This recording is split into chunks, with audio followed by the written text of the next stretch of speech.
exile the homeless. It's not a conspiracy theory anymore, reports Brandon Walker of freepatriot.org. Under the radar from the prying eyes of the public, South Carolina made it legal to get rid of their homeless problem. These people were given a choice: FEMA camps or jail. That's right, those FEMA camps that the mainstream media says don't exist. So homeless people were housed in 240-bed razor wire-topped FEMA emergency facilities on the edge of town and told that they could only be shuttled out of the camp if they applied to leave. This was before a big presentation that was coming to the town. They wanted to get the homeless people out of the way. Similar camps are also to be found in Galveston, Houston, New York, Boston, and New Orleans. So again, first they came for the homeless. In times of national emergency, are potentially dangerous political dissidents going to be treated the same way? Are they going to be given the same choice, jail or FEMA camp? This article also documents how similar policies of criminalizing the homeless are beginning to be introduced in Sacramento, Miami, and Southern California. So again, getting people used to the idea of taking the disenfranchised away to the camps. It's already happened. Here in North Carolina, and when we went to the office, my wife, I stood in the car with one of the kids. He went in with the other one, and I noticed there were two car cops outside, and they're usually there. I've been there twice or three times, and they always park outside this government building. And I noticed that this woman was coming down, and they asked her, "Are you homeless?" And she said, "Yes." And when she said, "Yeah, this is not a dream, what I'm telling you now. This is real. This is real now." And she said, "Yes, I'm homeless." And immediately I saw how the cop grabbed her by the hand, opened the back door of his car, and threw her in the car. And I heard when she said she yelled to the cop, "I haven't broken the law. I haven't done nothing illegal. Why are you doing this to me? I'm only homeless, but I haven't done nothing illegal." And I noticed the cop didn't even read her right. Not even her right was read to her, which I found very weird. And this was outside this building where people go apply for food stamps and all these things, brothers and sisters. And she got arrested outside and thrown in the car, without the cop reading her right. And so I saw that, and I said maybe she did something wrong or something. I didn't know what it was. So I left it as it was. And nobody knows where they take the people when shelters are at maximum occupancy, basically. They coordinate with the shelters. They speak with the shelters on this, with the people that they're bringing in, and they coordinate to take them somewhere else. Where it is, I'm not sure of exactly how the exact ins and outs of that works. Okay. Well, hey, thanks so much for your time. Have a good evening. We had this homeless girl that we were helping. She told me that one of her friends, homeless, got picked up in the street by the police. He was taken to the FEMA camp, okay? And in there, while he was in there, they offered him and his friends the RFID, and his friends got it, but he refused to get it because somehow he knew it wasn't right.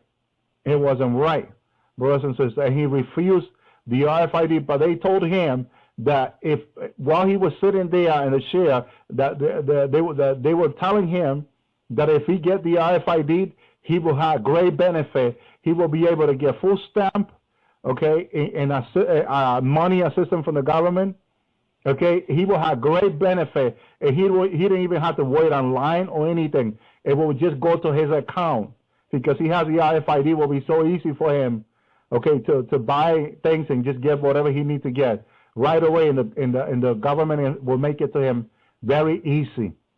Okay, this happens like a month or two ago. This girl was telling us that thing, and my hair out of my arm, which is when they got straight, and my arm was like, "You kidding me?" She's homeless. She's not gonna come up with this stuff. Hallelujah. They're going through this here, North Carolina, brothers and sisters. Many other states, this is happening. I hear from people. Many states are doing it. They're picking up the homeless, they're taking to the FEMA camp, and they're offering them right away the RFID. But the reason they're offering them the RFID is because as long as the person don't have the RFID, the person doesn't listen to the government. It's like they don't listen. They want to do their own thing. Okay, they have that freedom. But in the moment they take the RFID, their attitude change. They become more mellow, and they just do what the government tells them to do. Hallelujah. I'm telling you, brothers and sisters, this is happening here. They are offering the RFID.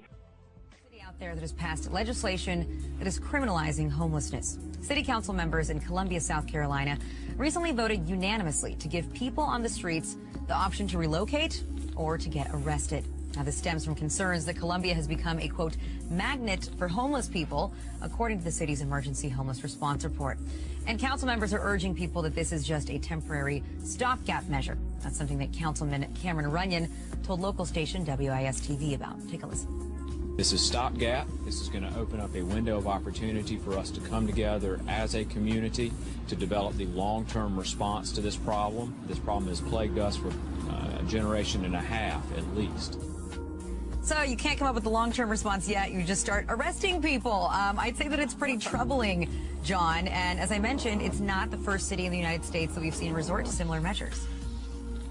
No, there's a few cities that have done this. And, I know they talk about the fact that there's a off-site homeless shelter that they can ship the homeless they arrest to. But one, they have nowhere near the number of beds that equal the Columbia's homeless population.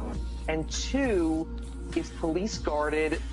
They can't leave without permission. They have to be shuttled to and from on a special shuttle bus. So I'm not sure, is this a shelter or prison for the homeless? But at the same time, a lot of cities, we've talked about several cities that have been doing this, cited in the article. Cities obviously are looking at their downtown business districts, want to bring in people, but at the same time, let's look at addressing the root cause of homelessness, not criminalizing, the fact that someone, just doesn't have a home because they may not have the job, they may not have the money.